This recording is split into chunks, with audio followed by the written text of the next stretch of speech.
Hello my people, nk'ibisanzwe rero nababwiye ko nzajya mbagezaho imari nziza cyane. Iyi sambu ikora ku mazi neza ku kiyaga cya Cyohoha. Iri hano i Bugesera Cyohoha, ahazwi nka za Kamabuye werekera Ruhuha.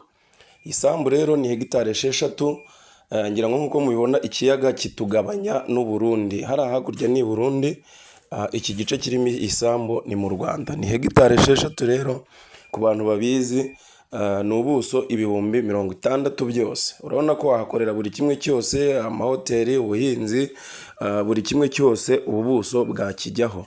Iyi sambu rero irashaka miliyoni 300 z'amafaranga y'u Rwanda, hanyuma ubutaka bukaba ubwawe. Abashoramari bari hanze rero, abadiaspora bari mu bihugu bigiye bitandukanye bashaka gushora imari mu Rwanda, iyi ni imari nziza kandi y'umusaruro uhagije. Murabona ko rero ni ku kiyaga cyiza, amazi arahari, harimo n'ubuhinzi. Murabonamo imbuto ziribwa, amavoka. Ngira ngo murabona ko ari ibiti byiza cyane kandi ahantu heza. Sawa rero, karibu. Hello dear friends who follow or who watch Loyalty Real Estate. This is the plot located at Bugesera at Lake CYOHOHA. Lake CYOHOHA, the lake which separates Rwanda and Burundi.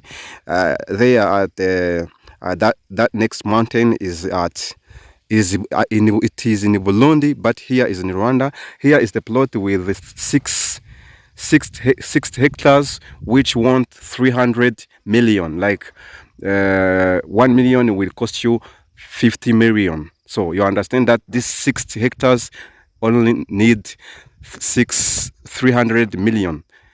So it's like right now they are doing agriculture stuff. They are using it in agriculture. But if you want, you can buy it. You blow it your hotels here.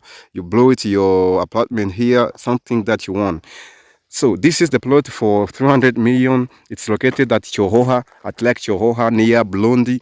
It's the lake which separates Burundi and Rwanda. So this is the deal at Loyalty Real Estate. If you're interested, you text me or call me on the number which is on screen.